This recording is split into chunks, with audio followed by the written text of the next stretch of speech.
Le Parlement européen a approuvé une mesure visant à réduire la dépendance de l'Union européenne aux engrais et produits agricoles en provenance de Russie et du Bélarus.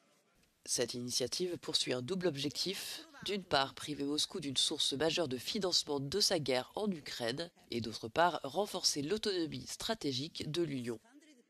If the agriculture sector pays for fertilizers, then the money goes to Russian budget directly. And in the last time we observed constantly increasing amounts of buying of Russian fertilizers. And again, this is a second bad thing in this, or important thing, that our agricultural sector became dependent on Russia's fertilizers, and if Russia suddenly interrupts their supplies, so what then?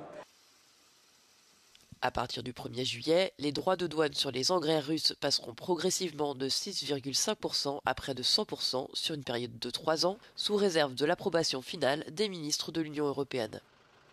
Cette décision suscite de vives inquiétudes parmi les agriculteurs européens.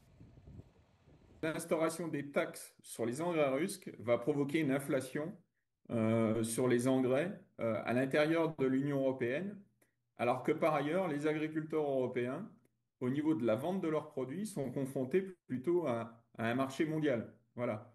Donc, la- vraiment, les conséquences, elles vont se faire ressentir en termes de revenus.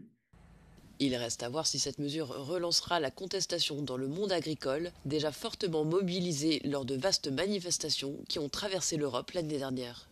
À l'époque, les agriculteurs dénonçaient l'accumulation des charges, des normes jugées déconnectées des réalités du terrain et une concurrence étrangère perçue comme déloyale.